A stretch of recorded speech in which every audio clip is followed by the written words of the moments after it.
നമ്മൾ ഈ കഴിഞ്ഞ ദിവസങ്ങളിലൊക്കെ കണ്ടൊരു പ്രധാനപ്പെട്ട വാർത്ത കൊട്ടാരക്കരയിൽ നിന്ന് കേട്ട ഒരു വാർത്തയുണ്ടായിരുന്നു. അവിടുത്തെ സദാനന്ദപുരം അവധൂതാശ്രമവുമായി ബന്ധപ്പെട്ട ചില പ്രശ്നങ്ങളാണ്.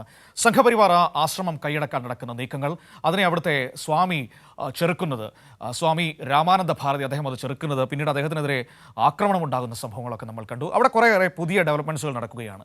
ഈ കൊട്ടാരക്കര സദാനന്ദപുരം അവധൂതാശ്രമം സംഘപരിവാർ കൈക്കലാക്കുന്നത് തടഞ്ഞ സ്വാമി രാമാനന്ദ ഭാരതിയെ ആക്രമിച്ച സംഭവത്തിൽ കേസെടുത്ത പോലീസ് പ്രത്യേക അന്വേഷണ സംഘത്തിന് രൂപം നൽകി.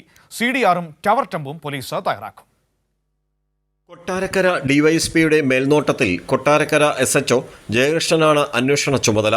സൈബർ CI ഉൾപ്പെടെ 15 പേർ ഉൾപ്പെടുന്നതാണ് അന്വേഷണ സംഘം. പുതിയ BNS വകുപ്പുകൾ ചുമത്തിയാണ് കേസ്. അതിക്രമിച്ചു കയറൽ, വധഭീഷണി, കമ്പുകൊണ്ടുള്ളാടി, ക്രൂരമർദ്ദനം തുടങ്ങിയ കുറ്റങ്ങൾക്കാണ് ജാമ്യമില്ലാ വകുപ്പ് പ്രകാരം പോലീസ് സ്വാമിയുടെ മൊഴി രേഖപ്പെടുത്തി കേസെടുത്തത്. ഫോറൻസിക് സംഘം നടത്തിയ തെളിവെടുപ്പിൽ അക്രമികളുടെ വിരലടയാളങ്ങൾ ശേഖരിച്ചു. കതക് ബലം പ്രയോഗിച്ച് തുറന്നതിന്റെ പാടുകളും മുറിയിൽ വിതറിയ മുളകുപൊടിയും കണ്ടെത്തി. മുഖത്ത് അടിച്ചതിനാൽ കണ്ണട തെറിച്ചു വീണു. പ്രൊഫഷണൽ സംഘമാണ് ആക്രമിച്ചതെന്ന് ഫോറൻസിക് സംഘം നടത്തിയ പ്രാഥമിക തെളിവെടുപ്പിൽ ബോധ്യമായി. പോലീസ് ഡോഗ് കെയറോയും തെളിവെടുപ്പിന് പങ്കെടുത്തു. തെളിവ് നശിപ്പിക്കാൻ അക്രമികൾ ബോധപൂർവം മുറിയുടെ പല ഭാഗത്തും തറയിൽ മുളകുപൊടി വിതറിയിരുന്നു. മഠത്തിലെ ഒരു അന്തേവാസിയെക്കുറിച്ചും RSS പ്രവർത്തകനെയൊക്കെ സംബന്ധിക്കുന്ന വിവരങ്ങളും പോലീസ് ശേഖരിച്ചു.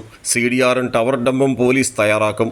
ഉടൻ ഈ ആശ്രമം വിട്ടുപോയില്ലെങ്കിൽ നിന്നെ കൊല്ലുമെന്നായിരുന്നു ആക്രമികളുടെ ഭീഷണിയും മർദ്ദനവുമെന്ന് പരിക്കേറ്റ സ്വാമി പോലീസിന് മൊഴി നൽകി. ഈ സ്ഥലം കാലിയാക്കിക്കോണം, ആശ്രമത്തിൽ നിന്ന് പോക്കോണം, പോലീസുകാരോട് പറയാൻ നിന്നെ കൊന്നുകളയുമെന്ന് 3 പ്രാവശ്യം പറഞ്ഞു. 16-ാം വയസ്സിലാണ് സദാനന്ദപുരം അവധൂതാശ്രമത്തിൽ സ്വാമി രാമാനന്ദ ഭാരതി ദീക്ഷ സ്വീകരിച്ച് അന്തേവാസിയായത്.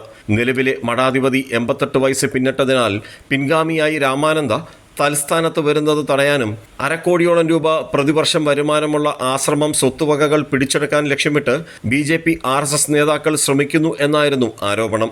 അതേസമയം മഠത്തിലെ അന്തേവാസികളെ പോലീസ് ചോദ്യം ചെയ്യും.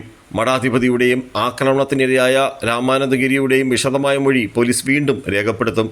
ആരോപണ വിധേയരായ BJP RSS നേതാക്കൾക്കും നോട്ടീസ് നൽകി വിളിച്ചുവരുത്തി പോലീസ് ചോദ്യം ചെയ്യും.